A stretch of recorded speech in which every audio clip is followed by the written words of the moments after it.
الحمد لله نحمده ونستعينه ونستغفره ونعوذ بالله من شرور أنفسنا ومن سيئات أعمالنا من يهده الله فلا مضل له ومن يضلله فلا هادي له ونشهد أن لا إله إلا الله وحده لا شريك له ونشهد أن محمدًا عبده ورسوله أما بعد فأعوذ بالله من الشيطان الرجيم بسم الله الرحمن الرحيم إن الله وملائكته يصلون على النبي يا أيها الذين آمنوا صلوا عليه وسلموا تسليما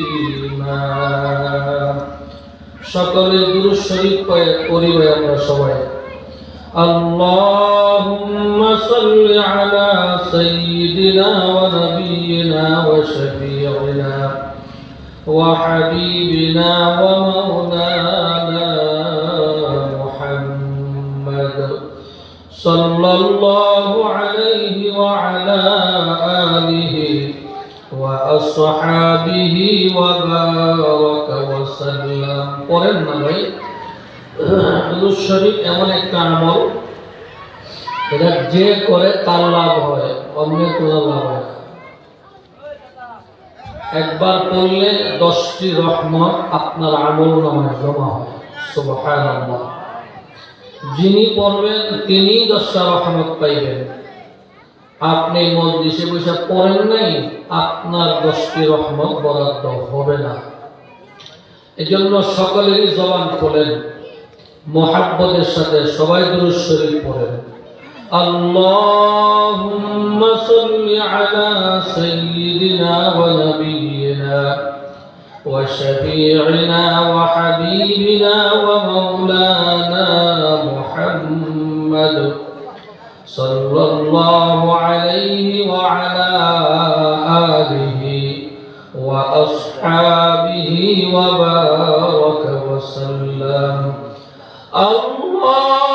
اللهم صل على سيدنا ونبينا وشفيعنا وحبيبنا ومولانا محمد صلى الله عليه وعلى آله وأصحابه وبارك وسلم أعوذ بالله من الشيطان الرجيم بسم الله الرحمن الرحيم يا أيها الذين آمنوا اتقوا الله حق تقاته ولا تموتن إلا وأنتم مسلمون وقال تعالى فاذكروني أذكركم واشكروا لي ولا تكفرون. وقال النبي صلى الله عليه وسلم المسلم من سلم المسلمون من لسانه ويده. وقال النبي صلى الله عليه وسلم لكل شيء ثقالة وثقالة القلوب ذكر الله لا إله إلا الله لا إله إلا الله لا إله إلا الله لا إله إلا الله لا إله إلا الله لا إله إلا الله لا إله إلا الله لا إله إلا الله لا إله إلا الله لا إله إلا الله لا إله إلا الله لا إله إلا الله لا إله إلا الله.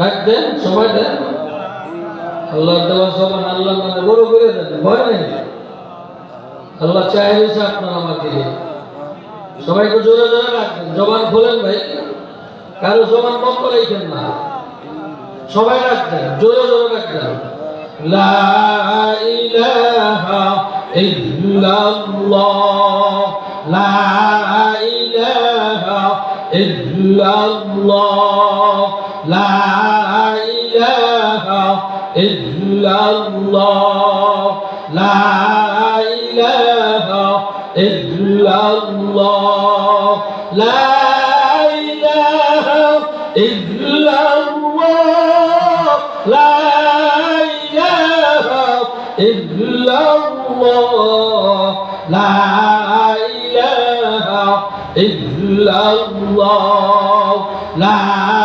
ইলাহা ইল্লাল্লাহ লা ইলাহা ইল্লাল্লাহ লা ইলাহা ইল্লাল্লাহ লা ইলাহা ইল্লাল্লাহ লা ইলাহা ইল্লাল্লাহ ইল্লাল্লাহ লা ইলাহা ইল্লাল্লাহ লা ইলাহা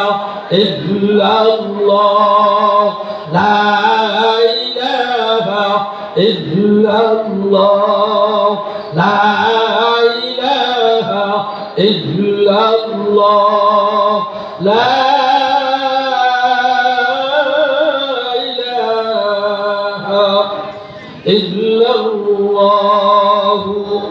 মুহাম্মাদুর রাসূলুল্লাহ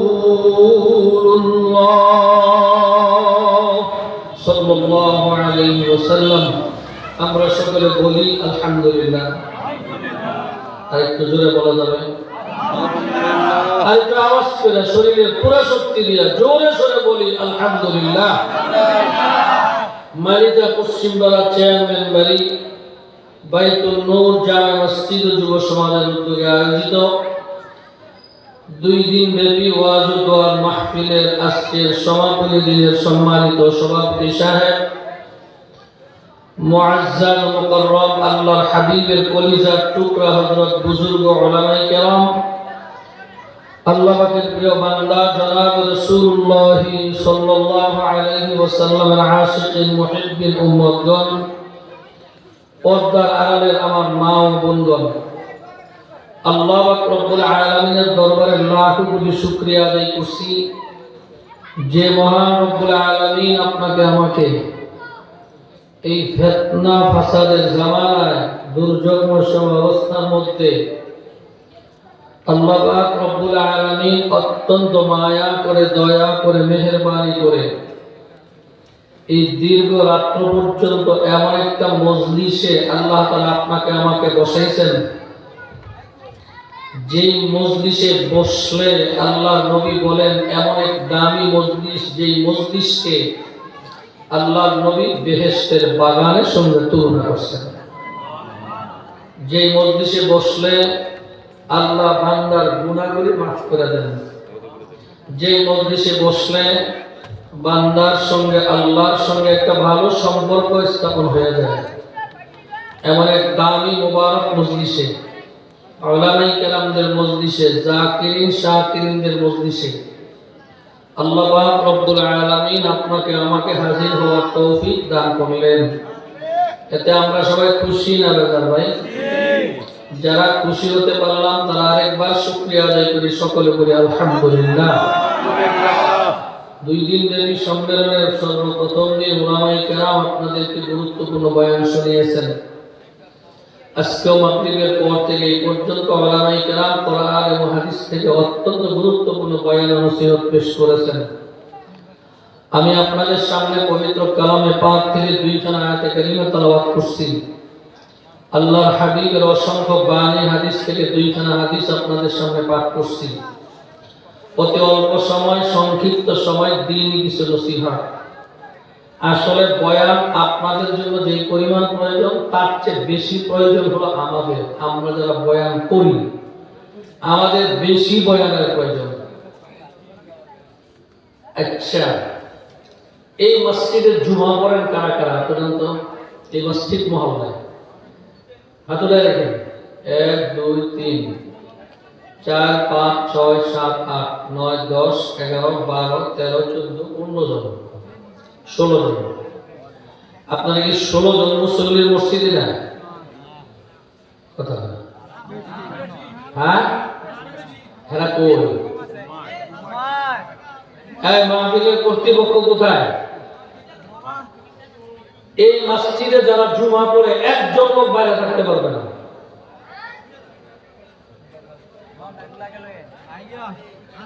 এই মসজিদে আজকের এই দিনেও তো সারা বাংলাদেশে হাজারো মাহফিলের উপরে হইতেছে। শীতকালীন সময় সারা বাংলাদেশে কত লক্ষ মাহফিল যে হয়। আমরা মাইক চালাইয়া রাত্রে 10টা 11টা 12টা পর্যন্ত আমগরের দিকে উত্তর অঞ্চলে আমাদের বয়ান হৃদয়ের দুইটা। গত কয়েকদিন আগে কোন মাহফিলের মধ্যে আমাদের বয়ান দিছে 1:01 রাত্রে। এই পর্যন্ত আমরা মাইক চালাইয়া, মাইকের আওয়াজ এই এলাকার মুসলমান শুধু নয়, আশেপাশে কমপক্ষে 1 কিলোমিটার এরিয়ার ভিতরে মাইকের আওয়াজ পৌঁছতেছে। কি কথা ঠিক না? আল্লাহর ফজলে কেউ আমাদেরকে বাধা দেয় না, মাইক বন্ধ করো, সাউন্ড কমাও, এইগুলো বলে না।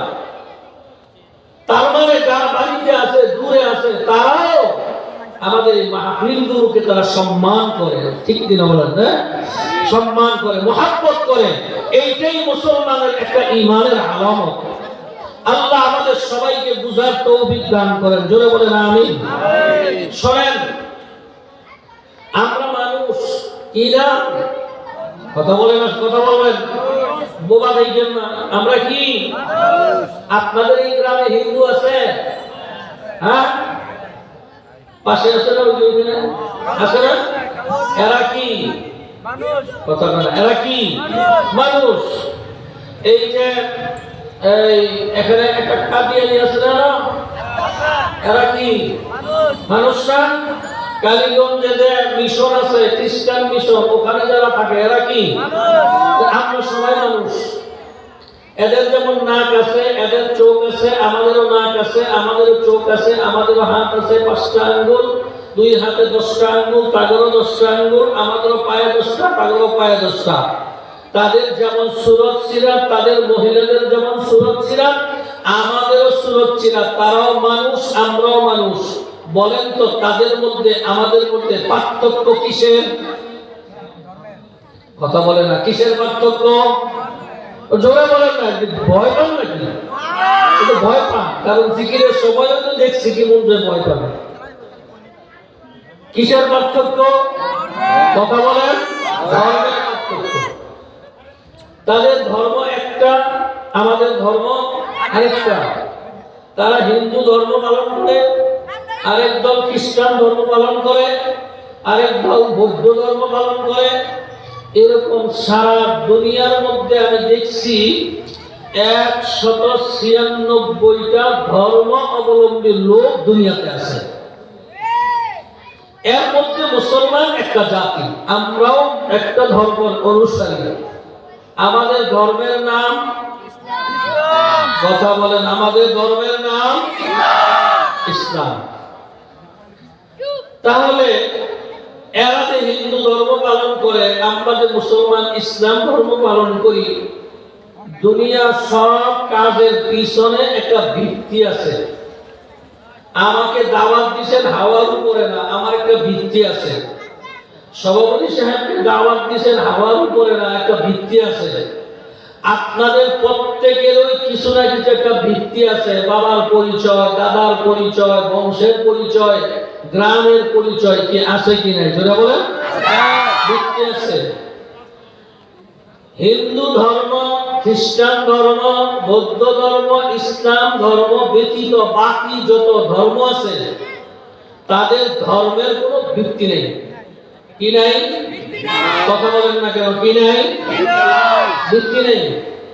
কিন্তু আমাদের ধর্মের যে ভিত্তি আছে, এক না, একাধিক না, হাজারো লক্ষ প্রমাণ হাতের কলমে আমাদের চোখের সামনে ভাসমান। কি কথা ঠিক না বেরি বলেন? এর মধ্যে একটা হলো, এক প্রমাণ হইল আল্লাহ পাকের কালাম, কোরআন শরীফ। এই কোরআনুল কারীম 30 পারা কোরআন, এটা কার কালাম? জোরে বলেন।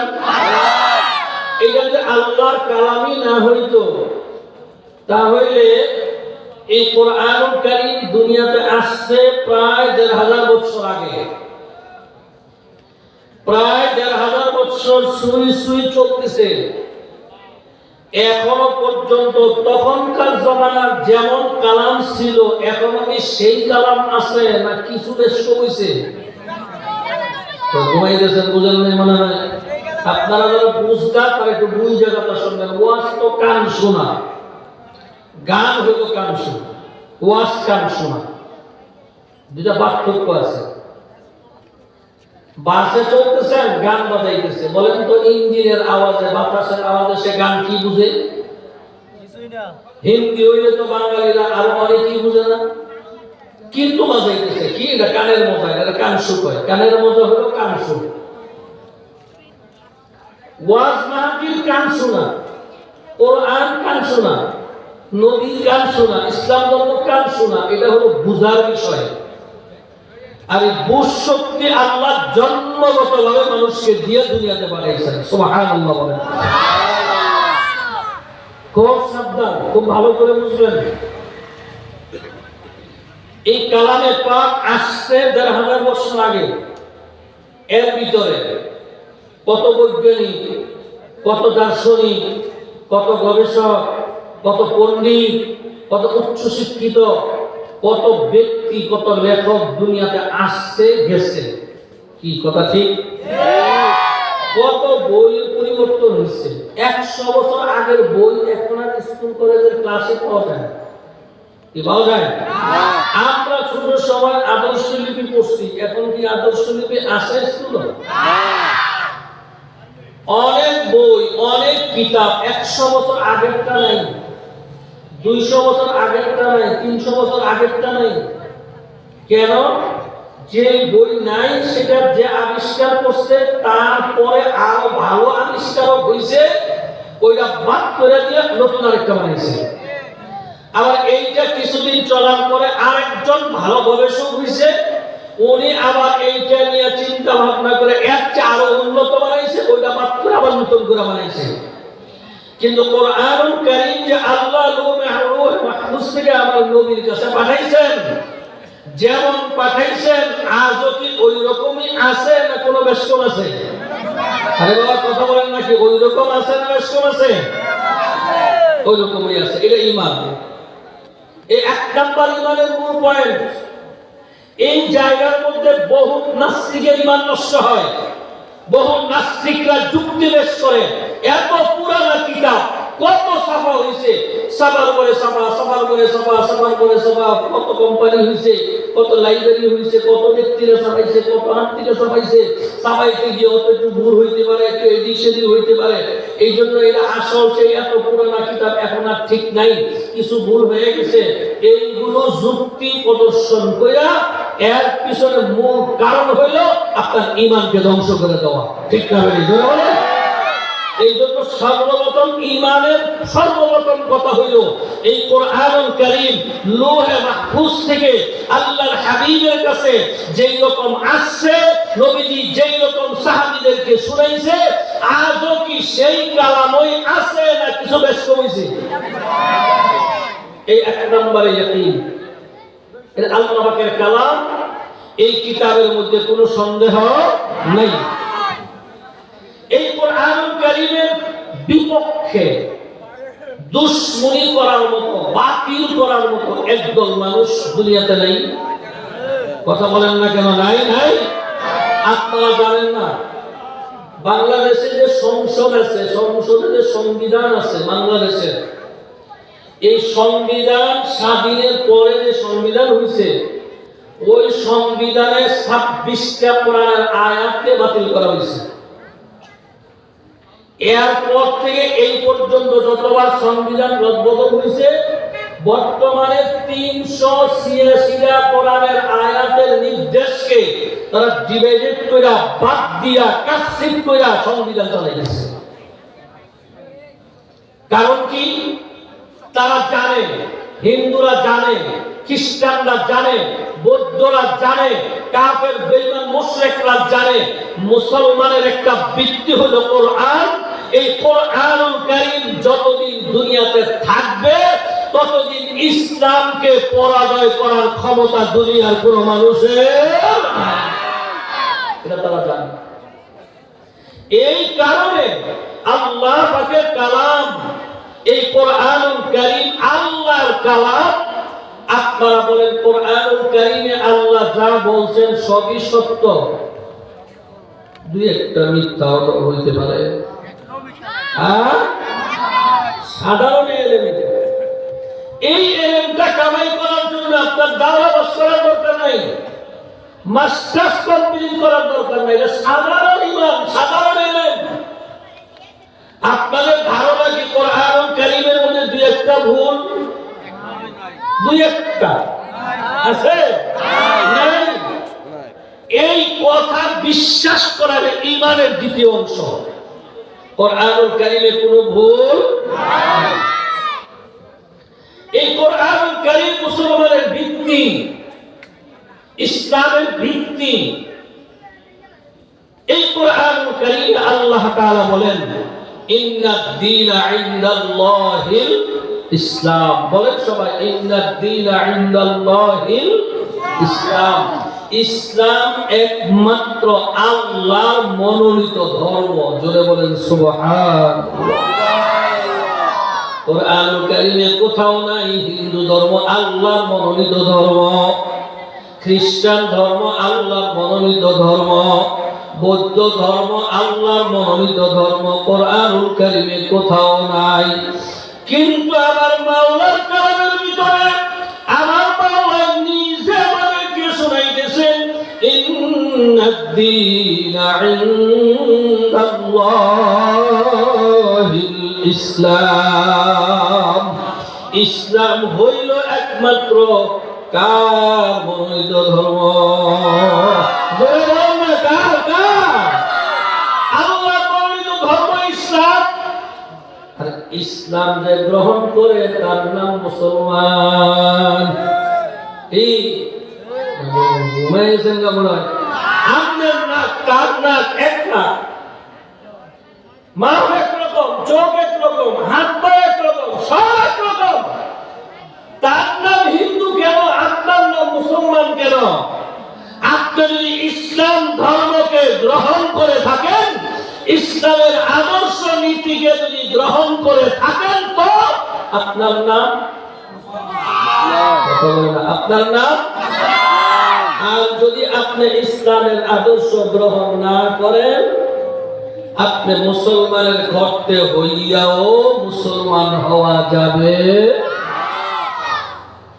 ডাক্তারের ঘরতে হইলেই যেমন ডাক্তার হওয়া যায় না, আলেমের ঘরতে হইলেই কিন্তু আলেম হওয়া যায় না।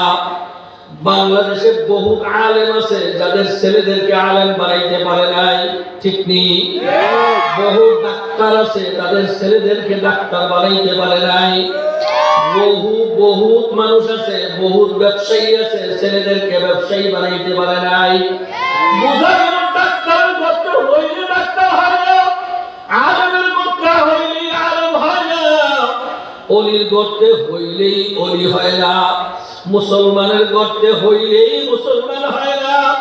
ডাক্তারের গর্তে হইয়া যদি ডাক্তার হইতে হয়, কমপক্ষে 20 বছর লেখাপড়া করা লাগবে।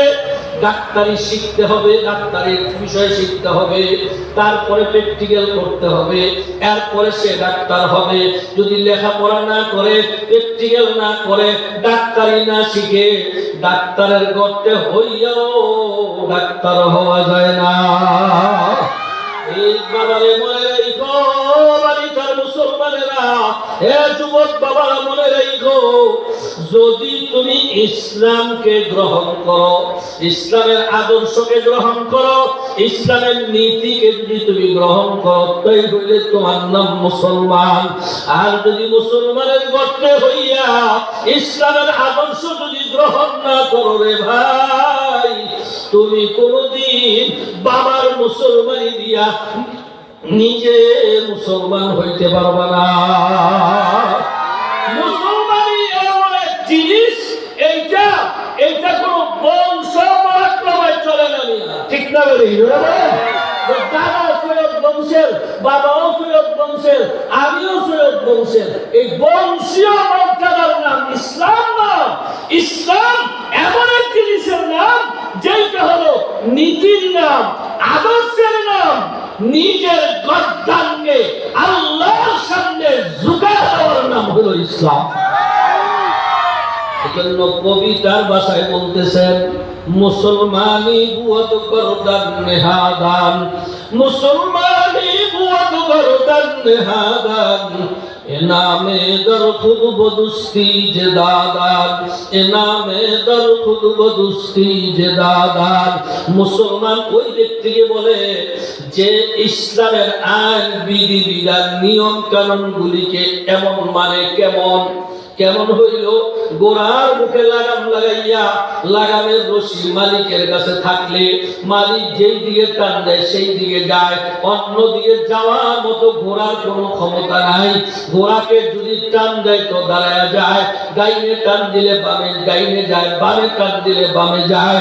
ঠিক তদ্রুপ ওই মানুষটা মুসলমান যে ইসলামের রশি তার নাকের মধ্যে রশি লাগাইছে, লাগাম লাগাইছে, আর লাগামের রশি আল্লাহ এবং আল্লাহ রাসূলের হাতে ছেড়ে দিছে। এইবার আল্লাহ তাকে যেইভাবে চলতে নির্দেশ দেন, নবী যেইভাবে চলার পথ দেখাইয়া দেন, এই পথে এই আদর্শে যেই বান্দা জীবন দিয়া, মন দিয়া, প্রাণ দিয়া, শরীর দিয়া গ্রহণ করে, তার নাম হইল মুসলমান। এইটা বংশ ক্রমে আমরা মুসলমান হইছি না, ঠিক না? এজন্য আজকে তো বংশের মুসলমান চলতেছে, বংশের মুসলমান। ইসলামের মুসলমান নাই সমাজে। সচরাচর দুই একজন ইসলামের মুসলমান পাওয়া যায়, আর 70-80% পাওয়া যায় শুধু বাপ দাদার পিতৃ সম্পত্তির অধিকারীর মুসলমান। ইসলাম স্বীকার করার মুসলমান সমাজে পাওয়া যায় না। জন্য আমি আজকে মালিকার এই সম্মেলনের শেষ দিনে আপনাদের কাছে জানতে চাই, আপনারা বাপ দাদার পিতৃ সম্পত্তির অধিকারী নিয়ে মুসলমান হতে চান, না ইসলামের বিধান সংগ্রহ করে নিজে গ্রহণ করে মেনে তারপরে মুসলমান হইতে চান? কোনটা? কথা বলেন না, কোনটা? ইসলামের বিধান মান্যা মুসলমান হইছি, এই জন্য মাথায় টুপি। সারাদিন মাথায় টুপি রাখি, গরম হয় না। রাত্রেবেলা যখন ঘুমাই তারপরে মাথায় টুপিটা খুইলা ফেলাই, তারপরেও যেন একটু খালি খালি লাগে মাথাটা। গোসলের সময় টুপিটা খুলি, তারপরেও গামছা একটা সাথে রাখি মাথায় দেওয়ার জন্য, কারণ মনে হয় মাথাটা খালি হয়ে গেলে যেন কেমন লাগে। আর বারবার মনে হয় রাহমাতুল লিল আলামিন বলছে, আমার যে উম্মত সুন্নতের মহব্বতে মাথায় টুপি দিয়ে রাখবে, কিয়ামতের কঠিন দিনে আল্লাহ পাকের সূর্যের তাপ তার মাথায় লাগবে না। যে সমস্ত মহিলারা মাথার মধ্যে কাপড় দিয়ে মাথা ঢাকা রাখে, পর পুরুষকে তার চুল দেখায় না, আল্লাহ নবী বলেন কিয়ামতের ময়দানে এই নারীকেও আল্লাহ এই সূর্যের তাপ তার মাথায় লাগাবে না। সুবহানাল্লাহ। ইসলাম যখন গ্রহণ করছে মাথার থেকে টুপি নামে না, কারণ আমি তো ইসলাম গ্রহণ করে মুসলমান হয়েছি। আর তুমি তো প্যান্ট খুলতে পারো না, শার্ট খুলতে পারো না, দাড়ি রাখতে পারো না, মাথায় টুপি দিতে পারো না, মসজিদে গেলেও কাকের মতো ঠুকুর ঠাকুর করে দড়ির উপরে চলে আসো, কারণ তুমি তো ইসলাম গ্রহণ করে মুসলমান হও নাই, তুমি তো বাপ দাদার পিতৃ সম্পত্তি মুসলমান হয়েছ। খুব ভালো করে বুঝবেন, যেই ছাত্র ভর্তির ফরম পূরণ করে ক্লাসে ঢুকে সে হলো মাদ্রাসার পাগল ছাত্র, ঠিক না? এই ছাত্র যদি হাজিরা অ্যাবসেন্ট করে, এই ছাত্র যদি একদিন না আসে ক্লাসে, 2 দিন না আসে, উস্তাদ খবর লয়, অন্য ছাত্রদের কাছে জিজ্ঞাসা করে এই ছাত্রটা আসছে না কেন, এই খোঁজ খবরের জন্য উস্তাদ পেরেশান থাকে কেন? এই ছাত্র ভর্তির ফরম পূরণ কইরা প্রতিষ্ঠানের আইন মাইনা প্রতিষ্ঠানে যখন সই করছে, সে এখন আমার ছাত্র। তার মতো কত ছেলে সমাজের মধ্যে আছে, একবার জিজ্ঞাসাও করে না পড়ছে না না পড়ছে, আইছে না না আইছে, জিজ্ঞাসা না। কেন জিজ্ঞাসা না? সে ভর্তির ফরম পূরণ করে নাই। সে তো এই যে আল্লাহ জাল্লাহ চলে বিদায়, তাকে কেউ জিজ্ঞাসা করে না, তার ব্যাপারে কোনো কেউ মাথা ঘামানিও নাই। ঠিক যে মুসলমান ইসলামকে গ্রহণ করে মুসলমান হইছে, তার ব্যাপারে আল্লাহকে 30 সারা কালামের বিধান আছে, আমার নবীর আদর্শ আছে। আল্লাহু আকবার, আল্লাহ। আর যে বাপ দাদার পিতৃ সম্পত্তি মুসলমান, বাবাও খালিয়া প্রস্তাব করছে, নাম দিছে মুসলমান, জানা তো হয়েছিল, এক ওয়াক্ত নামাজ পড়লে জানা তো ঠিকই হয়েছে। কি হয় হয় সমাজের মধ্যে সুদের পাহাড় কমাইছে, জানাজা তো ঠিকই হয়েছে। মুসলমান না হলে জানাজা দিছে কেমনে? মুসলমান না হলে কাপড় দিছে, কাপড়ে কাপড় পরাইছে কেমনে? মুসলমান না হলে তারা কবরে শোয়াইছে কেমনে? নিশ্চয়ই সে তো বাপ দাদার পিতৃ সম্পত্তি মুসলমান, ইসলাম ধর্ম গ্রহণ করে মুসলমান হয় নাই। আর ইসলাম ধর্ম যারা গ্রহণ করে মুসলমান হবে, এমন মুসলমানের জন্য আল্লাহ পাকের 30 পারা কালামের বিধান আছে। তার জন্য আমার নবী 63 বছর জিন্দেগীর বিধান আছে। এই মানুষটা জান্নাতে চলতে পারবে না। স্কুলের ছাত্র ভর্তি হইলে, মাদ্রাসার ছাত্র ছাত্রী ভর্তি হইলে, এখন যেমন তার ইচ্ছা মতো সব করতে পারে না। মনে না চাইলেও ক্লাসে বসে থাকা লাগে, মনে না চাইলেও মাদ্রাসায় হাজির হওয়া লাগে। ঠিক যেই মানুষটা ইসলাম ধর্ম গ্রহণ করছে, তার কাছে যদি অসুস্থ রোগী থাকে, তাও আযান দিলে আল্লাহর নামে হাজিরা দেওয়া লাগে। গাড়িতে উঠলেও হাজিরা দেওয়া লাগে, নামতেও হাজিরা দেওয়া লাগে। হাজিরার সময় হইলে যেখানেই থাকে সেখানেই তার হাজিরা দেওয়া লাগে। এমনকি মহিলাদের যখন প্রসব বেদনা শুরু হয়ে যায়, সন্তান ভূমিষ্ঠ হবে, সন্তানের মাথাটা বের হইতেছে, এই মাথাটা এই গলার থেকে, গলার উপরিভাগ থেকে এই পর্যন্ত মাথার সাথে সম্পর্ক, এই মাথাটা বের হইতেছে। এমন সময় দেখতে হবে মাথাটা 3 ভাগের 1 ভাগ বের হইছে না 2 ভাগ বের হইছে। যদি 2 ভাগ মাথা বের হয় আর যদি আযান হয়, নামাজের সময় হয়, তার জন্য ওই নামাজ কাম্মা। আর যদি 1 ভাগ যদি বের হয় আর আযান যদি দিয়া ফেলায়, নামাজের যদি ওয়াক্ত হইয়া যায়, ওই ওয়াক্তের নামাজটাও আদায় করা হলো ইসলামের বিধান। কারণ সেটা ইসলামের ফরজ পূরণ করে মুসলমান হইছে। ঠিক না রে? জোরে বলেন। আপনারা কি ইসলামের ফরজ পূরণ করে মুসলমান হবেন না? বলেন। বুঝলাম না কম? বুঝছেন? আমার এই পর্যন্ত আলোচনা বুঝছেন নি আপনারা? তাহলে কি মুসলমান হইবেন কেমনে? ইসলামের ধর্ম, ইসলামের ফরম পূরণ কইরা না বাপ দাদার বিত্ত সম্পত্তি পাইয়া? কোনটা কইবেন? কোনটা সবাই বলেন না, বুঝে শুনে বলেন কোনটা? ইসলাম ধর্মের পূর্ণ ফরম পূরণ কইরা আমরা মুসলমান হইতে চাই। আমরা বাপ দাদার সুবিধাবাদী ইসলাম আর মুসলমান হইতে চাই। বিস্তারিত বলার তো সুযোগ নেই। আমরা তো শিখছি 15 বছরে, ইসলামের নীতি আদর্শ শিখছি 15 বছরে। মাদ্রাসায় পড়া কত উস্তা খাইছি, কত লাত্তি খাইছি। আমি আমার মনে আছে মোমেনবাড়ি মাদ্রাসায় চাঁদপুর, গায়রিল মাগদুবি, দাদের মাখরাজ জিহ্বার গোড়ার কিনারা উপরের মালিন্দাদের গোড়ার সাথে লাগাইয়া দদ উচ্চারণ করতে হয়। তো গায়রিল মাগদুবি উচ্চারণ করতে পারি না, জিহ্বার এখানে নিতে পারি না, চেষ্টা করতেছি, পারি না। তো কারি সাহেব মৎস্য করাইতেছে, মৎস্য করছি, এবার কয় বলো, বলছি, কইছে না। একটা লাঠি যে মারছে, 1 লাখ দিয়ে ফুটবলের মতো মসজিদের বারিন্দা পর্যন্ত গিয়ে বসছি। হাতে ব্যথা পাইছি, নাকে ব্যথা পাইছি, শরীরে ব্যথা পাইছি। এই ব্যথা পাওয়ার পরে যে মুগ্ধা হইল বা মুভ যে বের হইছে, আর বুঝি না, আর যায় না।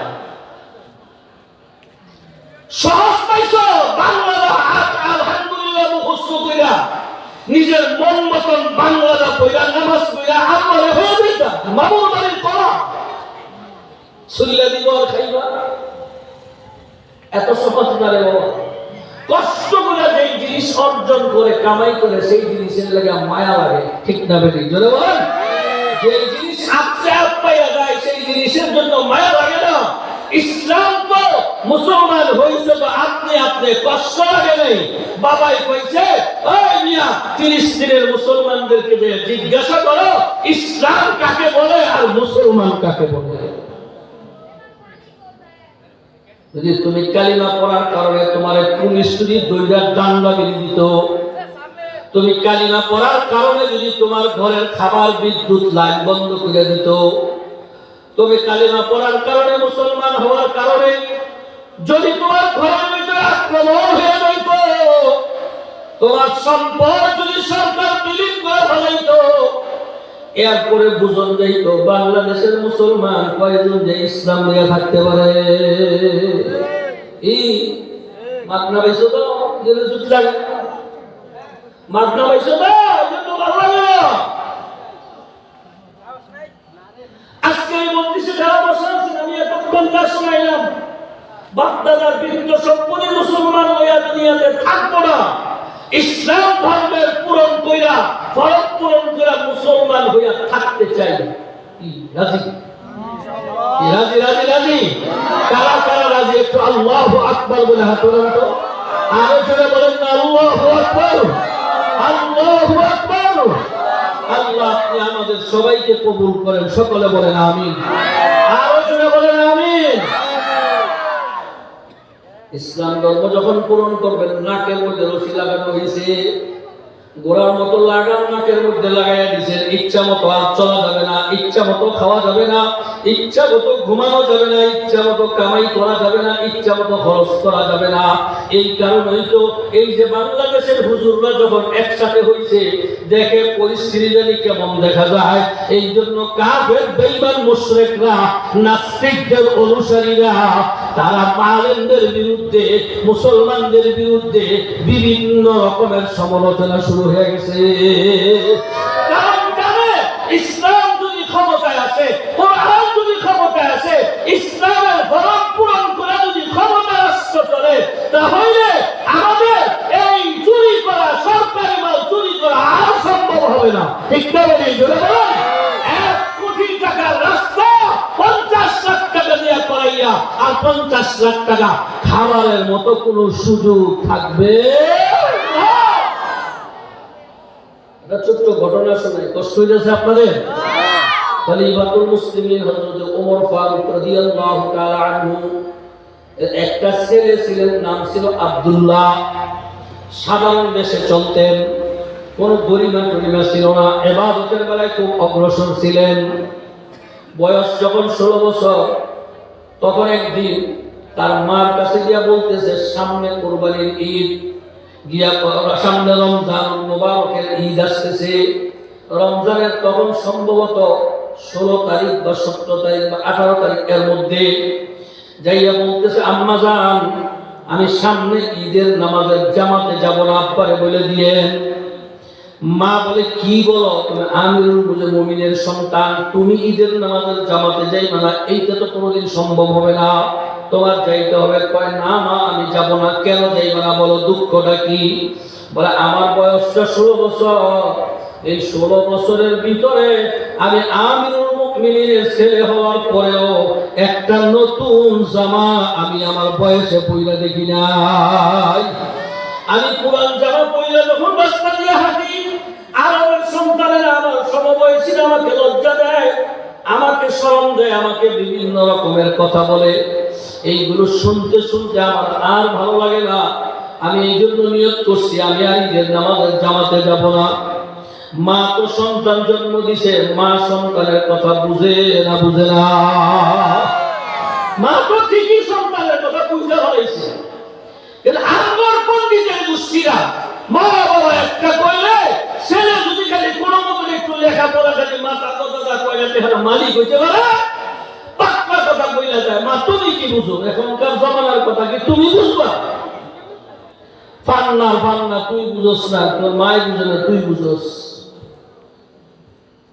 মার কথা, সন্তানের কথা মা বুঝা বাড়াইছে। রাত্রেবেলা যখন আমিরুল মুমিনিন ঘরে আসছে, আয়েশা বলতেছেন, আমিরুল মুমিনিন একটা কথা কি? আব্দুল্লাহ বলে ঈদের নামাজের জামাতে যাবে না। কেন যাবে না?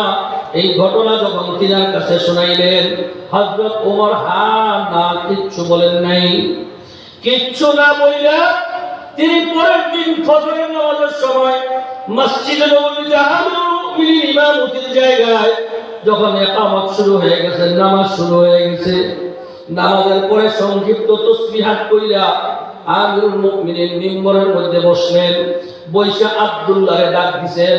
আব্দুল্লাহ ডাকটা পাওয়ার সাথে সাথে তার শরীরটা থরথর করে কাঁপা শুরু হয়ে গেছে। কারণ ওমরের বিচার বড় করা, আর মিম্বরে যার নাম ডাক দেয় তার বিচার হবে আরো করা। হযরত ওমরের ডাক শুনে আব্দুল্লাহ এমন ভাবে কাঁপতেছে, কিন্তু ওনার তো নামাইয়া উপায় নাই। সন্তান দাঁড়াইয়া বাবার কাছে আসছে। আমিরুল মুমিনিন বলেন, তুমি বলছো ঈদের নামাজের জামাতে যাইবা না? বলে, আব্বা জান, না, আমি ভুল হয়ে গেছে, আমি এমন কথা আর বলবো না। এখন আর আগের কথা নাই, এখন শুধু ক্ষমা দিয়ে রওনা দিছি। আমিরুল মুমিনিন বলে, না, তুমি কারণটা বলো, কেন বলছো এই কথা, তোমার দুঃখটা কি? ছেলে কাঁপতে কাঁপতে বলে, আব্বা জান, আমার বয়সটা 16 বছর হয়ে গেছে। এর ভিতরে 16 বছরের ভিতরে আপনার মতো আমিরুল মুমিনিনের সন্তান হওয়ার পরেও আমি একটা নতুন জামা পইরা আমার বয়সে আমি দেখি নাই। আমাকে আরবের ছেলেরা আমার সাথে ঠাট্টা মস্কারি করে, আমাকে বিভিন্ন রকমের কথা শোনায়, মাঝে মধ্যে আপনারে পৌঁছায়ও কিছু কথা শোনায়। এইগুলো আমার সহ্য বরদাস্ত হয় না, বিদায় আমি বলছি ঈদের জামাতে যাব না, কারণ মানুষের কথা আমি আর শুনতে চাই না। এই ঘটনাটা, এই কথাগুলো যখন আব্দুল্লাহ মসজিদে নববীতে সাহাবায়ে কেরামের সামনে যখন বর্ণনা দিয়েছেন, মজলিসের ভিতরে এমন একজন সাহাবী নাই যার চোখটা টপ টপ করে বাইয়া বাইয়া পানিগুলো পড়ে না। আমিরুল মুমিনিন নিজেও কাঁদে, আমি দেশের আমির হইয়া, প্রধান হইয়া 16 বছরের ভিতরে আমি আমার সন্তানকে নতুন জামা পরাইয়া দিতে পারি নাই। কান্নার রোগ পড়ে গেছে। কিছুক্ষণ পরে যখন কান্না থামলো, হযরত আলী রাদিয়াল্লাহু তাআলা আনহু পরামর্শ দিলেন, আমিরুল মুমিনিন, আজকে রমজানের 17 তারিখ, এই মাস শেষ হইলে আপনি তো বেতন পাওয়ার কথা, তবে আপনি একটু যিনি বেতন পরিচালনা করেন তার কাছে একটা চিঠি লিখে দেন, তাকে বলেন যে তুমি আমাকে বেতনটা একটু অগ্রিম একটু আগে দিয়ে দাও, আমি আমার ছেলের যেন ঈদের আগে তার বেতনটা দিয়ে দিতে পারি, এরপরে আমার বেতন হওয়ার সময় শেষ হইলে তার থেকে তুমি কর্তন করে নিয়ে যাইও, এমন একটা চিঠি পাঠান। হযরত আমিরুল মুমিনিন হযরত ওমর এমন একটা চিঠি লেখা, যিনি কেস পরিচালনা করে তার কাছে চিঠিটা আব্দুল্লাহ দিয়ে পাঠাইছে, যাও আব্দুল্লাহ এই চিঠিটা লইয়া অমুকের কাছে যাও।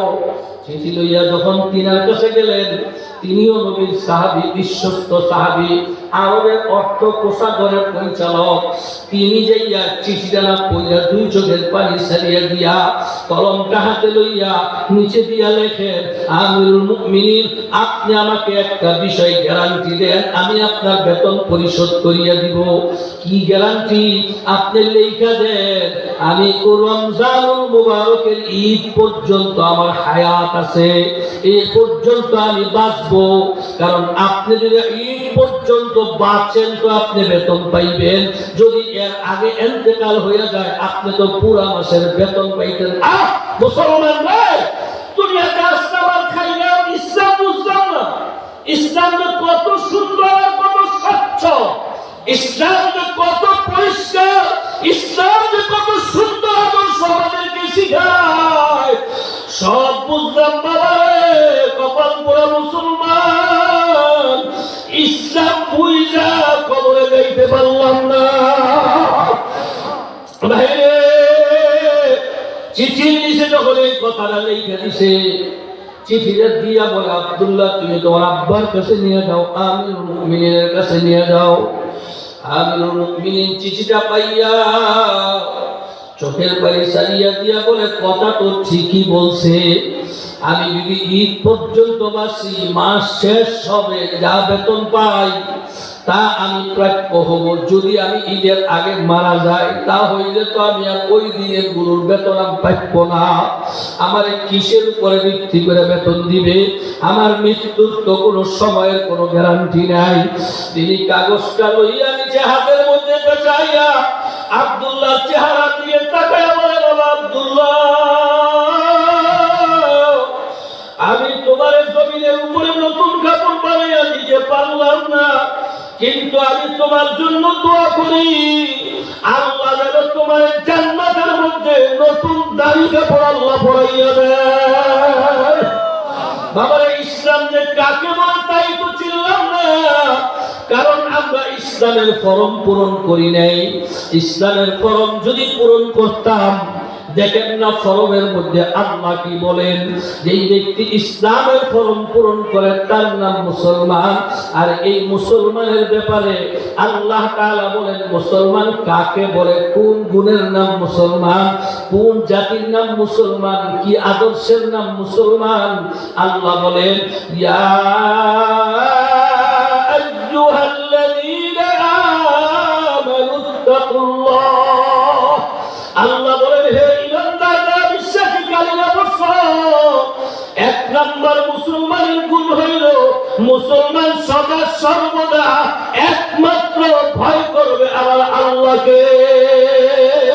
মুসলমান কাকে ভয় করবে? কাকে ভয় করবে রে বাবা? জোরে বলেন না, কাকে ভয় করবে? আরো জোরে বলেন, কাকে ভয় করবে? মুসলমান দুনিয়ার কোন শক্তিকে ভয় করবে না। মুসলমান সদা সর্বদা ভয় করবে আমার আল্লাহ। মুফাসসিরিনে কেরাম বলেন, আল্লাহর ভয় বলতে কি বোঝায়?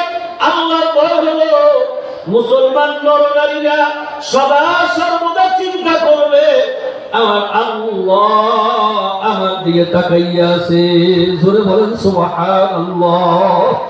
আপনারা বলেন তো, আল্লাহ তাআলা কি সব সময় আমাদের দিকে তাকাইয়া আছে? নামাজের মধ্যে কথা বলেন, কথা বলেন, ঘুমায়েন না। সব সময় তাকাইয়া আছে নামাজের মধ্যে। দিনের বেলা দেখে আল্লাহ, রাত্রে দেখে না। প্রকাশ্যে দেখে, গোপনে দেখে না। সবার মাঝখানে দেখে, একা একা দেখে না। কি কি কথা বলেন না কেন? দেখে না। বিড়ি খাওয়ার সময় তো আল্লাহ দেখে না। কি সি সি সি সি সরো, একেবারে সরো। সুদের টাকায় সই দেওয়ার সময় মনে হয় আল্লাহ দেখে না। দাড়ি কামানোর সময় মনে হয় আল্লাহ দেখে না।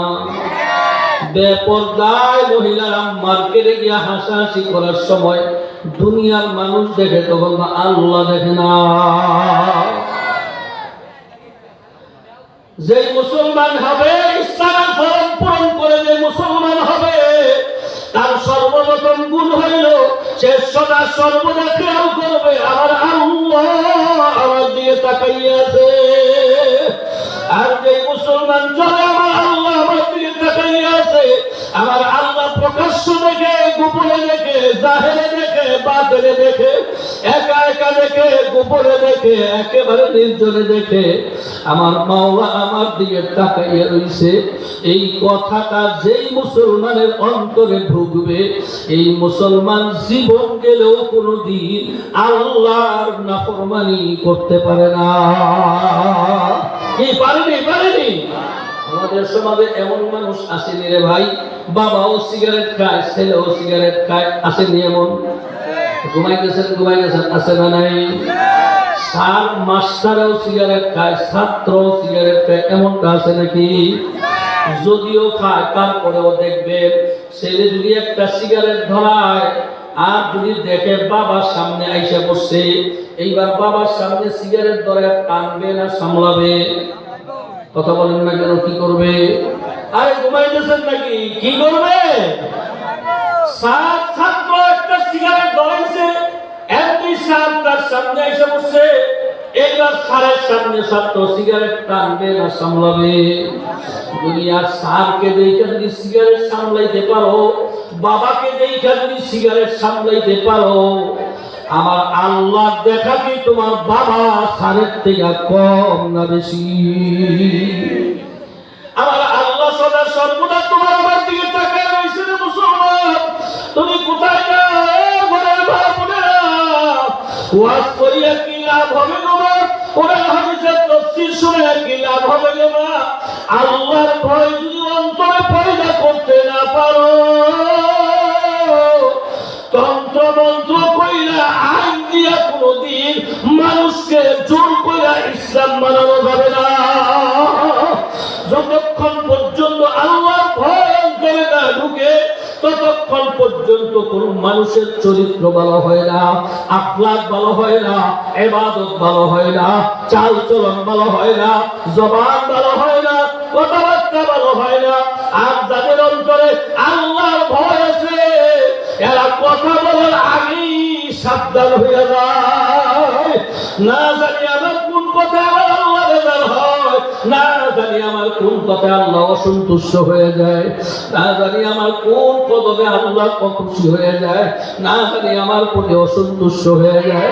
এমন চিন্তায় মুসলমান যারা ইসলামের ফরম পূরণ করে মুসলমান হয়েছে, এরা সদা সর্বদা এই চিন্তাটাই করে। আমি আপনাদের কাছে জানতে চাই না ভাই, তুমি ইসলামের ফরম পূরণ করে যদি মুসলমান হয়ে থাকো, তাহলে সদা সর্বদা ভয় করবা কাকে? আল্লাহর ভয় অর্জন করো, না হয়তো মনে রাখো ভালো মানুষ হইয়া মাওলার কবরে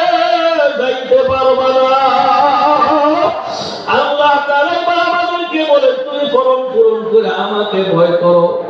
শুধু ভয় করলেই হবে না, হাক্কা তুকাতিহি, তুমি ভয় করার মতো ভয় করো। জোরে বলেন সুবহানাল্লাহ, আরো জোরে বলেন সুবহানাল্লাহ।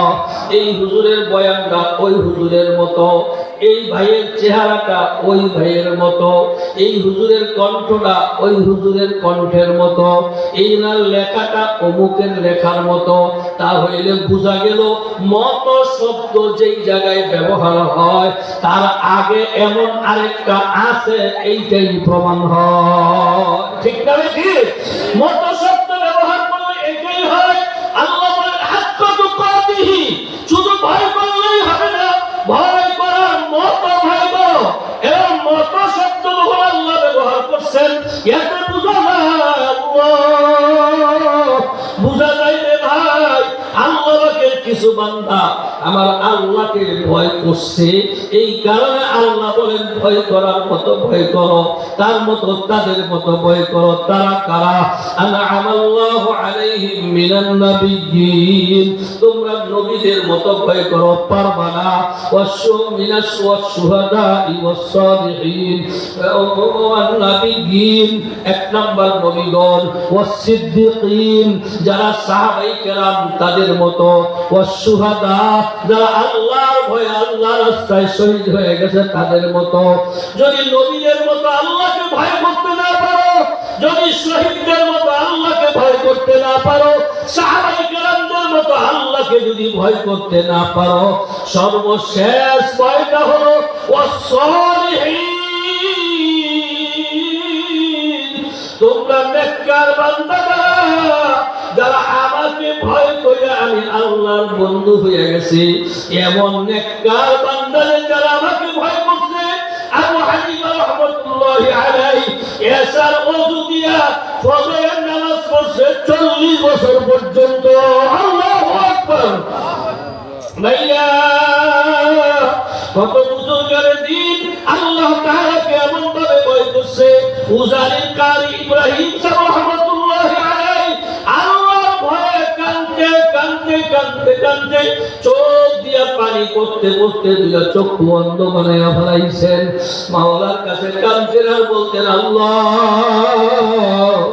যদি আমার গুনাহ মাফ না হয় কিয়ামতের ময়দানে তোমার সামনে কেমনে মুখ দেখাবো রে আল্লাহ। কত বুজুর্গারে দিনেরা কাঁদতে কাঁদতে আমার মাওলার ভয়ে, আমার মাওলার ভয়ে একটা ফরজ তরক করবে তো দূরের কথা, একটা ওয়াজিব তরক করে না, একটা সুন্নত তরক করে না, সদা সর্বদা তাকাইয়া থাকে। পৃথিবীর কেউ দেখে না, কে দেখে? আরো জোরে বলেন, কে দেখে? এই কথাটা যার অন্তরে একবার ঢুকছে, এমন মানুষরা ওই স্কুল ঘরের বোর্ডের বুথের ভিতরে যাইয়া পর্দার ভিতরে যখন সিল মারে তখন খেয়াল হয় পৃথিবীর কেউ দেখে না, কে দেখে? আরো জোরে বলেন না, কে দেখে? কে দেখে? যার অন্তরে খেয়াল হয় আল্লাহ আমার দিকে তাকায় রইছে, এই মানুষটা কোনদিন আল্লাহ এবং আল্লাহ রাসূলের পক্ষ ছাড়া অন্য কোন পক্ষে সিল মারতে পারে না। গোপনেও গুনাহ করে না, প্রকাশ্যেও গুনাহ করে না, কোন অবস্থাতেই গুনার কাছে ধারে পর্যন্ত যায় না। কারণ ভয় কার? আরো জোরে বলেন, কার ভয়? আল্লাহর ভয় অর্জন করো বাবা। ইসলামের ফরজ পূরণ করলে আল্লাহর ভয় অর্জন করা লাগবে। ইসলামের ফরজ যারা পূরণ করছে তারা আল্লাহর ভয় অর্জন করছে। আল্লাহর ভয় যার মধ্যে নাই, সে ইসলামের ফরজ পূরণ করে নাই, সে পূর্ণাঙ্গ মুসলমান এখনো হইতে পারে নাই। ঠিক না ঠিক? আমার আল্লাহ বলেন হাক্কা তুকাতিহি, তোমরা ভয় করার মতো ভয় করো। তাকায়া দেখো না কত মানুষ যে আমাকে ভয় কইরা, কত পাথর আমাকে ভয় কইরা কাঁদতে কাঁদতে নহর জারি করে ফেলাইছে। আমি আল্লাহর ভয়ে কত নবীরা কাঁদতে কাঁদতে পাগলের মতো হয়ে গেছে। আমি আল্লাহর ভয়ে কত বুজুর্গারে দিনেরা নিজের রাষ্ট্রকে রাষ্ট্র মনে করে নাই, দিনকে দিন মনে করে নাই। আমি আল্লাহর ভয়ে এক ওয়াক্ত ওয়াক্ত নামাজের জামাত পর্যন্ত তরক করে নেই। আমার নবী পয়গম্বর আলাইহিস সালাতু ওয়াস সালাম অসুস্থ, বিছানায় পড়ে রয়েছে, উঠতে পারে না, এত অসুস্থ হয়ে গেছে, নিজের পায়ে পা দিয়া দাঁড়ানোর মতন ক্ষমতা আমার নবীর নাই। এমন অবস্থায় আল্লাহ নবী বলেন, ও আবু বকর, তুমি নামাজের ইমামতি কইরা নামাজ পড়ে দাও। হযরত আবু বকর নবীর নির্দেশ পালনের জন্য ইকামত শুরু করিয়া নামাজ শুরু করছে। আল্লাহ নবী দুইজন সাহাবীকে বললেন, আমাকে ধরো, আমার জীবনের শেষ নামাজটাও আমি জামাতের সাথে পড়িয়া যাই। আল্লাহু আকবার। এই হলো আল্লাহর ভয়ের পরিচয়। আল্লাহ বলেন, আমাকে ভয় কর, ভয় করার মতো ভয় করিও। সাবধান করিয়া দিলাম, সাবধান করিয়া দিলাম। ওয়ালা তামুতুন্না ইল্লা ওয়া আনতুম মুসলিমুন। আমি আল্লাহ সাবধান করে দিলাম, তোদের মৃত্যু হবে, মরণ হবে, এক মরণ থেকে পালাইতে পারবি না। যে যেখানে থাকস না কেন মরণ থেকে পালাইতে পারবি না। বাংলাদেশে মরণ না হইলে সিঙ্গাপুরের হাসপাতালে গেলেও তোর সেখানেও মরণ যাবে। ঠিক না? যেখানে যাবে সেখানে মরণ চিয়া হাজির হয়ে যাবে। বান্দা তুই মরবি, কবে মরবি তুই জানিস না। এটা আমি একমাত্র আল্লাহ জানি তোর মরার সময় কবে হবে। বান্দা তুই মৃত্যুর আগে সাবধান, সাবধান। মুসলমান না হইয়া মরিস না, মুসলমান না হইয়া কবরে আইসো না। ভাইয়া, আপনাদের কাছে জিজ্ঞাসা করি, কবর নামক কোন জায়গা আছে না নাই? এ কথা বলেন না কেন, আছে না নাই? জমিনের নিচে আপনার আমার জন্য কিছু আছে না নাই? জমিনের নিচে কি আছে?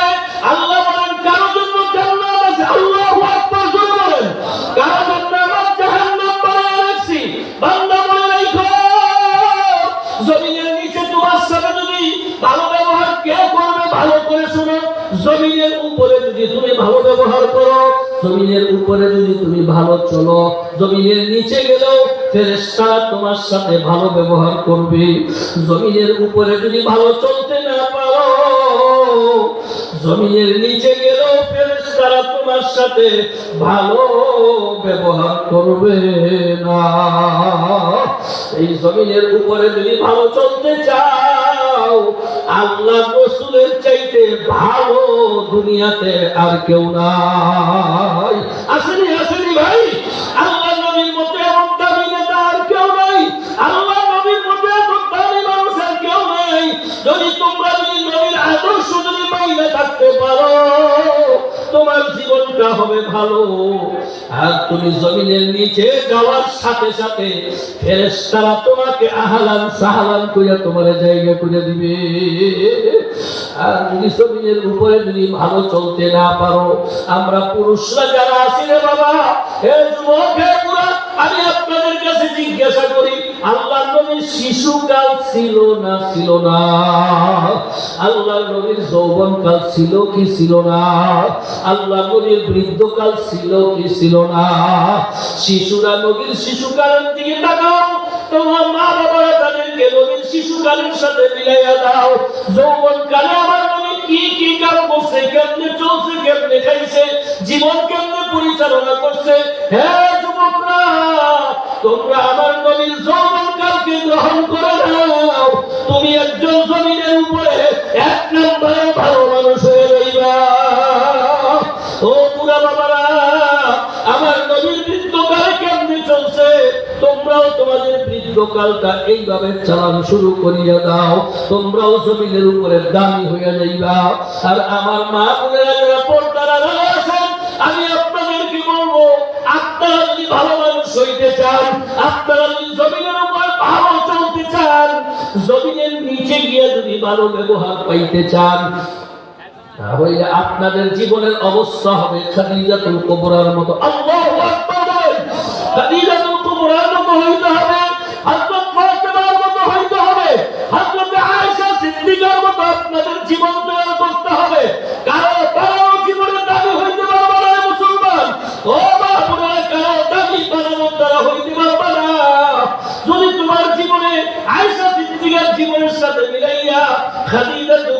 জীবনের সাথে মিলাইয়া, খাদিজাতুল কুবরার জীবনের সাথে তোমার জীবনটারে মিলাইয়া, ফাতেমা রাদিয়াল্লাহু তাআলা আনহার মতো তোমার জীবনটারে মিলাইয়া যদি জমিনের উপরে যদি চলতে পারো, তাহলে জমিনের উপরে তুমি ভালো চলতে পারবা। আর জমিনের উপরে যদি ভালো চলো, জমিনের নিচে গেলে ফেরেশতারাও তোমার সাথে ভালো ব্যবহার করবে। সবাই জোরে বলুন সুবহানাল্লাহ। হযরত খাদিজাতুল কুবরা এত টাকার মালিক, এত শিক্ষিত, এত সামাজিক মানুষ, আরবের মধ্যে সবচেয়ে সম্ভ্রান্ত পরিবারের নারী, এত যোগ্যতা, এত আত্মসম্পদ পাওয়ার পরেও ইন্তেকালের পূর্ব আগে খাদিজাতুল কুবরা গলা কাটার মুরগি যেমন ছটফট ছটফট করে, ঠিক তদ্রুপ তিনি এইরকম ছটফট ছটফট করতেছিলেন। এমন সময় হযরত ফাতেমা দৌড়ে গিয়ে বলেন, আব্বা জান তাড়াতাড়ি বাড়িতে আসেন, আম্মার অবস্থা বড়ই খারাপ। আল্লাহ, তাড়াতাড়ি আমার নবী বাড়িতে আসলেন। আয়েশা খাদিজারে সালাম দিলেন, খাদিজা কি হয়েছে তোমার? তোমার তো কোনো কিছু জিনিসের অভাব রাখি নাই, কোনো কিছু অভাব তোমার নাই, কি কারণে তুমি এমন ভাবে গলা কাটা মুরগির মতো ছটফট ছটফট করিয়া লাফাই গেছো? খাদিজাতুল কুবরা রাদিয়াল্লাহু তাআলা আনহা বলেন, পয়গম্বর, আমি একটু মউতের মুরাকাবা করছিলাম, আমি একটু কবরের মুরাকাবা করছিলাম। আমি আমার কবরের দিকে তাকাইয়ে দেখি, আমার কবরের দরজা নাই, জানালা নাই, সাথী নাই, বাতি নাই গো নবী। আমি খাদিজা একা অন্ধকার কবরে একা একা কেমনে থাকবো গো রাসূল? পয়গম্বর, আমি খাদিজা একা একা কেমনে কবরে থাকবো? এই চিন্তায় আমি পেরেশান হয়ে গেলাম। আল্লাহ নবী বলেন, খাদিজা আপনি শান্ত হন, আপনি শান্ত হন, আপনি এমন করলে আমার সন্তান ফাতেমা বরদাস্ত করতে পারবে না, আমি রাসূলও সহ্য করতে পারবো না, একটু শান্ত হন। হযরত খাদিজাতুল কুবরা বলেন, পয়গম্বর আপনি যদি আমার তিনটা কাজ করেন তাহলে আমি শান্ত হয়ে যাব। আল্লাহ নবী কয়, কি তিনটা কাজ? বলেন, নবী গো, আমার ইন্তেকালের পরে যখন আমাকে গোসল দিয়ে কাফন পরাবে, আপনার রাসূলের পুরান জামা মোবারক দিয়ে আমারে কাফন পরাইবেন। জোরে বলেন সুবহানাল্লাহ। আল্লাহ আল্লাহ আল্লাহ। নবী গো, আপনি আমার জানাজার ইমামতি করবেন, নবী গো, আপনার নিজ হাতে আমারে কবরে শোয়াইবেন। সবাই কবরের পাশ থেকে যখন চলিয়া যাবে, আপনি আমার কবরের পাশে দাঁড়িয়ে থাকেন। আল্লাহ নবী বলেন, কেন দাঁড়িয়ে থাকবো? কয়, নবী গো, আমি তো একা একা কবরে থাকবো, আমি ভয় পেয়ে যাইতে পারি, আমি যদি সোয়ালের জবাব দিতে না পারি আমাকে তো কবরের কি অবস্থা হবে গো নবী, আমি জানি না, আমাকে একটু সোয়ালের জবাবে একটু সাহায্য করিয়েন। আল্লাহ নবী বলেন, আমি আপনার কোনো সমর্থন করলাম, আল্লাহ যদি আমার আগে আপনারে নিয়ে নেয়, আমি আপনার এই দায়িত্বগুলো পালন করব যথাযথভাবে। কিছুদিন পরে খাদিজাতুল কুবরা ইন্তেকাল করলেন। আমার নবী নিজে পুরান জামা মোবারক দিয়ে তার কাফন পরাইলেন। আমার নবীজি নিজে জানাজার ইমামতি করলেন। আমার নবীজি নিজের হাতে খাদিজাতুল কুবরাকে কবরে শোয়াইলেন। মাটি দিয়া সবাই যখন চলিয়া যাইতেছে, আল্লাহর নবী খাদিজাতুল কুবরার কবরের পাশে একা একা দাঁড়াইয়া দাঁড়াইয়া সওয়াল জবাবের অপেক্ষায় তিনি দাঁড়াইয়া রয়েছেন আর মাবুদের কাছে কাঁদতেছেন। কারণ খাদিজাতুল কুবরা তো বড় দাবি মানুষ ছিলেন। ইতিমধ্যে জিবরাইল আলাইহিস সালাম আমার নবীর কাছে আসলেন। আয়েশা সালাম দিয়া বলে, পয়গম্বর আপনি সবাই চলে গেছে, একা কেন দাঁড়াইয়া রয়েছেন? আল্লাহ নবী বলেন, জিবরাইল, এই খাদিজা হইল আমি রাসূলের দূর দিনের সাথী। আল্লাহ, ইসলামের পক্ষে খাদিজাতুল কুবরা যেই পরিবারের মেহনত করছে, যেই পরিবারের কষ্ট খাদিজাতুল কুবরা করছে, যেই পরিবারের সম্পদ দিনের রাস্তায় দিয়ে দিছে, আমি খাদিজারে ভুলতে পারি না রে জিবরাইল। আমি খাদিজার সঙ্গে কথা বলছিলাম, এই যখন সওয়াল জবাব হবে আমি তার সওয়াল জবাবে ভুইলা গেলে একটু সহযোগিতা করব। জিবরাইল আলাইহিস সালাম বলেন, পয়গম্বর ও ঘরের মা বোনেরা ভালো করে শুনে রাখো গো মা। জিবরাইল বলেন, পয়গম্বর যেই খাদিজা তার জীবন যৌবন সব কিছু দ্বীনের রাস্তায় কোরবান করিয়া ফেলাইছে, আপনার বিপদের দিনে যেই খাদিজা আপনার ছায়া দিয়া রাখছে, আল্লাহ বাবারে যারা উমরায় গেছে যারা হজে গেছে দেখছো আমার নবীর ঘরের থেকে হেরা গুহাটা কত দূর, মাঝখানে প্রায় 3টা পাহাড় পার হয়ে যাইতে হয়। একজন মহিলা তখন বাতি নাই, অন্ধকার অন্ধকার, এই অন্ধকারের মধ্যে হেরা গুহার ভিতরে আমার নবীকে দেখার জন্য খাদিজাতুল কুবরা দিনে 2 বার 3 বার পর্যন্ত নবীর কাছে হাজির হয়ে যাইত। পয়গম্বরের জন্য এত কষ্ট এই খাদিজা করতে পারলো, নবীও সেই খাদিজার সওয়ালের জবাব আপনার দেওয়ার প্রয়োজন নেই। আমার আল্লাহ খাদিজার প্রতি সন্তুষ্ট হয়ে গেছে, আমার আল্লাহ নিজে খুশি হইয়া খাদিজাতুল কুবরার সওয়ালের জবাব আমার আল্লাহ দিয়ে দিছে। সবাই জোরে বলুন না সুবহানাল্লাহ। ও মা বোনেরা, আমার যুবক ভাইরা, এতক্ষণ আমি যা আপনাদেরকে শোনাইলাম কিছু বুঝ অন্তরে ঢুকাও না, কিছু বুঝ ঢুকাইও। পাগলের মতো চলিও না, পাগলামি করিও না। 2টা চক্ষু বন্ধ হয়ে গেলে তোমার পাগলামি আর কোনো মূল্য থাকবে না। মাগো সাবধান হয়ে যাও, নিজের বিবেচনা করিয়া চালাও, সুন্দর চেহারা কাপড় চোপড় একটু হিসাব কিতাব করিয়া চলিও। মাওলা পাক ডাক দিলে 1 সেকেন্ড এই ঘরের ভিতরে থাকতে পারবা না। আর মাওলার নাফরমানি করিয়া যদি মাওলার কবরে যাও, আর কথা না মোল্লা নবীর বানানো কথা না। আল্লাহর নবী ফরমান, কোন নাফরমান গেল পুরুষের কবরে ডান পাশের মাটি বাম পাশের মাটি এমন ভাবে চাপ মারিয়া বসবে, এক পাশের হাড্ডিগুলো আরেক পাশে ঝুঁকিয়া যাইবে। কত চিৎকার করবে রে যুবক, কত কান্দন কাঁদবি, আরে বাবা কত চিৎকার কবরে শুয়ে শুয়ে করবি। কেউ তো তোমার চিৎকার শুনবে না। আল্লাহ নবী ফরমান, কোন নাফরমান পুরুষকে কবরে 1টা না 2টা 99টা সাপ তার কবরে জমা হইয়া যাইবে। এই সাপগুলি যখন এই মায়ের শরীরের মধ্যে পেঁচাইয়া পেঁচাইয়া এমন ভাবে সবল করবে, কামড়াবে আর বলবে, আমি তোর নামাজ, আমি তোর রোজা, আমি তোর মাহরুয়া, আমি তোর পর্দা, আমি তোর হারাম মাল, আমি তোর সেই একটা একটা বইলা বইলা যখন সবল করতে থাকবে, এমন চিৎকার করবি গো মা, এমন চিৎকার করবি গো মা, কেউ তোমার চিৎকার শুনবে না, কেউ তোমাকে সাহায্য করবে না।